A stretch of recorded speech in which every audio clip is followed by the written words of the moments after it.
Hello friends, मैं doctor Dinesh आपका स्वागत करता हूं अपने ऑफिशियल यूट्यूब चैनल काय बंधु पर।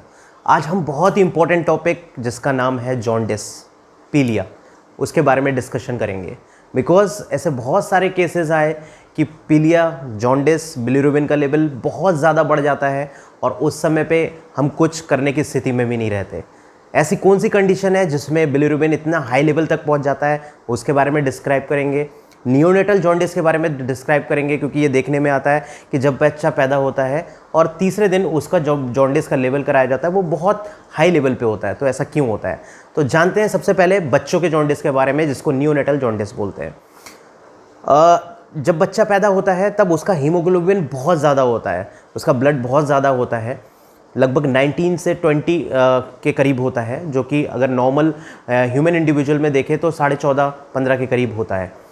तो इतना जब ज़्यादा हीमोग्लोबिन होता है तो जब बच्चा पैदा होता है तो वो हीमोग्लोबिन टूटता है, और जब हीमोग्लोबिन टूटता है तो वो सबसे पहले बिलीवर्डिन फिर देन बिलीरुबिन में कन्वर्ट होता है। बिलीरुबिन ही वो माध्यम है जिससे हमें पता लगता है कि कितना पीलिया है।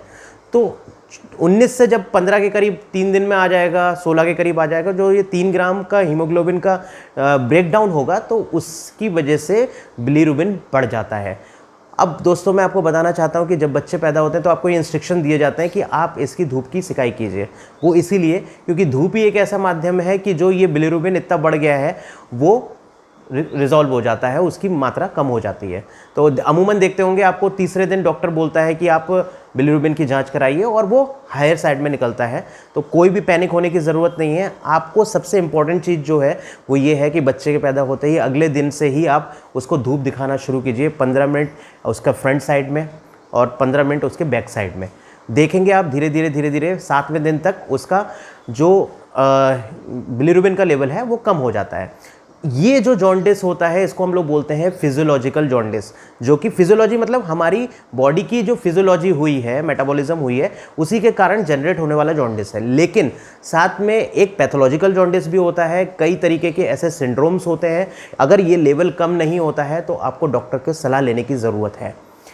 अब बात करते हैं कुछ जॉन्डिस जो हमारे बड़े यानी कि एडल्ट्स में होता है। तो there are 3 types of jaundice generally. सबसे पहला जो होता है वो होता है हेपेटोसेल्युलर जॉन्डिस। हेपेटोसेल्युलर जॉन्डिस क्या होता है, जैसे नाम से ही पता लग रहा है, हेपेटोसेल्युलर यानी कि हेपेटिक की जो यकृत, हमारा जो लीवर की जो सेल्स हैं उसके डैमेज होने की वजह से जो जॉन्डिस उत्पन्न होता है। मैं बताना चाहता हूं कि लीवर ही एक ऐसा ऑर्गन है जो अपने आप रीजनरेट होता है, जिसके अंदर रीजनरेशन की कैपेसिटी है। तो ये जो हेपेटोसेल्युलर जॉन्डिस है, इसमें आपको बस लीवर को रेस्ट देने की ज़रूरत है। अगर आप लीवर को रेस्ट देते हो और कुछ मेडिसिन्स जो कि सप्लीमेंट के रूप में मार्केट्स में अवेलेबल है, जो आयुर्वेदिक मेडिसिन्स हैं, बहुत सारे आयुर्वेदिक लीवर के सिरप आते हैं, वो आप दे सकते हो। कुछ अलोंग विद और मेडिसिन्स अगर आप देते हो तो लीवर अपने आप ही रीजनरेट करता है, अलोंग विद डाइटरी रेस्ट्रिक्शन।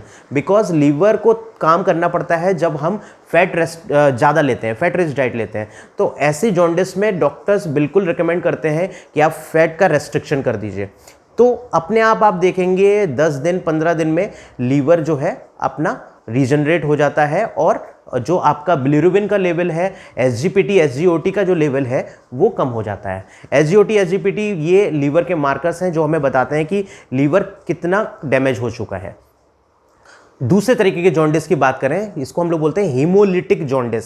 अभी जैसे मैंने बताया कि बच्चों में हीमोग्लोबिन ज़्यादा होता है, जब वो टूटता है तो बिलीरुबिन में कन्वर्ट होकर पीलिया बढ़ा देता है। इसी तरीके से कुछ बीमारी होती हैं like malaria, sickle cell anemia. तो इसमें क्या होता है, जब हीमोग्लोबिन टूटता है तो हीमोग्लोबिन के टूटने की वजह से हमारा को पीलिया हो जाता है। इसमें आप देखेंगे जो एसजीपीटी एसजीओटी का लेवल है वो लगभग नॉर्मल के करीब रहता है, क्योंकि इसमें लीवर के जो सेल हैं वो उसमें कोई खराबी नहीं आती है। तो इसमें जस्ट हमें क्या करना है, अपने मलेरिया को करेक्ट करना है, एंटी मलेरियल ड्रग्स लेनी है जिससे कि हमारे ब्लड की टूट फूट कम हो जाए, और कुछ ऐसी दवा हम चलाते हैं इसमें जिससे कि ब्लड बढ़े। तो उससे क्या होता है, हमारा ब्लड भी बढ़ जाता है, हमारा मलेरिया भी ठीक हो जाता है, अलोंग विद हमारा जॉन्डिस भी ठीक हो जाता है।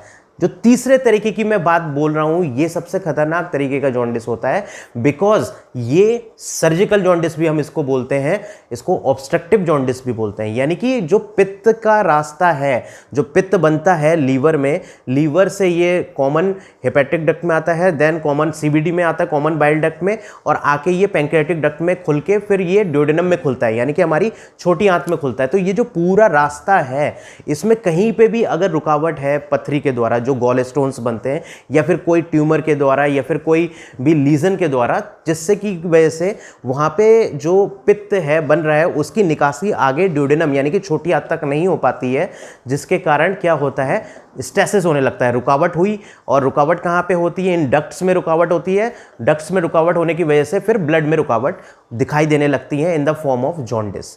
तो ये जो जॉन्डिस है, इसको बहुत अच्छे से ट्रीट करने की ज़रूरत है, बिकॉज जब तक ये स्टेसिस नहीं हटेगा, जो रुकावट है वो हटेगी नहीं, तब तक ये जॉन्डिस ठीक भी नहीं होता है। और इसी जॉन्डिस में सबसे ज़्यादा खतरा होता है, क्योंकि अमूमन हमारे इंडियन कम्युनिटी में आप देखते हैं, जब भी किसी को पीलिया होता है तो वो क्या करता है, झाड़ फूक में लग जाता है, और उसको पीलिया को झड़वाने में लग जाता है, जिसके कारण कहीं ना कहीं 2-3 महीने आगे ट्रीटमेंट ना मिलने के कारण कंडीशन ऐसी हो जाती है कि बिलिरुबिन का लेवल इतना हो जाता है, 25 से भी ऊपर के करीब चला जाता है, और 20 के ऊपर जब भी बिलिरुबिन जाता है तो ब्रेन में डैमेज करने का इसका आशंका होती है। तो उसको, उस सिचुएशन को हम लोग कर्निक टेरस बोलते हैं। तो मेरी आप सभी से गुजारिश है कि अगर किसी को भी पीलिया होता है तो वो इसको लाइटली ना ले, अपने डॉक्टर से परामर्श ले, ताकि जल्दी से जल्दी ये पता लग सके कि किस तरीके का पीलिया उसको हुआ है और किस तरीके का ट्रीटमेंट उसको चाहिए, वेदर उसको मेडिकल ट्रीटमेंट चाहिए या फिर सर्जिकल ट्रीटमेंट चाहिए।